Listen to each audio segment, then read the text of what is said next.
On the 15th day of the Kurukshetra war, the commander of the Kaurava army reaches a breaking point. Blinded by grief over his son's reported death, Guru Dronacharya abandons the established rules of righteous warfare. He begins unleashing divyastras, destructive celestial weapons, against unarmed soldiers. This escalation threatens to annihilate everything on the battlefield and beyond. Out of the carnage, a single figure steps forward to stop him. It is Maharishi Atri. He admonishes the great guru, reminding him of his spiritual duties and compelling him to finally lay down his arms. To understand how a sage commands such authority over a raging army, we look to the Sanskrit grammar of his name. Atri translates to not three. It denotes an entity who seeks to transcend the three chaotic modes of material nature: creation, preservation, and destruction. In this tradition, Atri functions as a universal balancer, a figure whose role is to provide a point of stability when the world, its gods, and its wars drift into chaos. This pursuit of stability extended into his domestic life. Atri was married to Devi Anasuya, and according to the texts, their shared discipline and moral clarity created a household defined by spiritual order. This order was tested when the supreme Hindu trinity, Brahma, Vishnu, and Shiva, descended to their forest ashram.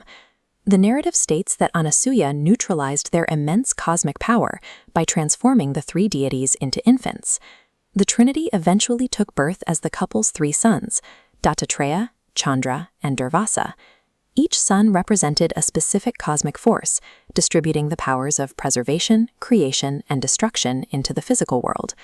Atri applied this same focus on harmony to the architecture of sound. He is credited with identifying the exact center of the sacred cosmic syllable, Om. He focused on the central phoneme U, symbolizing preservation.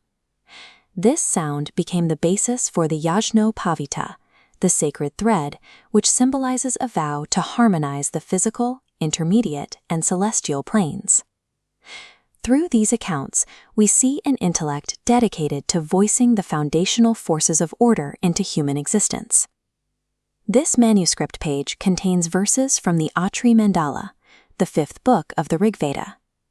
The text is attributed to the sage and his descendants, providing a physical link to these ancient records. In Hymn 40, the text records a sudden, terrifying daytime darkness. It describes a solar obscuration that plunged the terrestrial realm into panic, leaving all creatures bewildered. Atri is described as restoring order not by force, but by calculation. He reportedly timed the duration of the eclipse totality using a sequence of 4 specific spoken Vedic meters. Modern astrophysicists have cross-referenced these descriptions with the delta-T parameter, a metric used to track fluctuations in Earth's rotational speed over thousands of years. When scientists calculate these orbital mechanics backward, the textual details of the Rigveda align with 2 specific dates: October 22nd, 4202 BC, or October 19th, 3811 BC. These calculations identify Atri's records as the oldest documented human observation of a total solar eclipse, grounding his legacy in early observational astronomy. Those early observations informed practical human ethics. Atri is the traditional author of the Atri Smriti, which established codes for charity and compassion to maintain social order. He also influenced physical architecture. The Atri Samhita provides the geometric and iconographic proportions for building Vishnu temples, designed to harmonize the society surrounding them. This influence remains visible today. Millions of people claim the Atri Gotra as their ancestral identity, maintaining an unbroken connection to this lineage. Looking toward the northern night sky, we see Ursa Major, the Big Dipper. In Indian astronomy, this is the Saptarshis mandala. The star Megrez, where the handle meets the bowl, is named after Rishi Atri, honoring him as a celestial guide. From the oldest records of the sun to the laws of human conduct, Maharishi Atri remains an empirical observer and a guardian of order, written into the stars.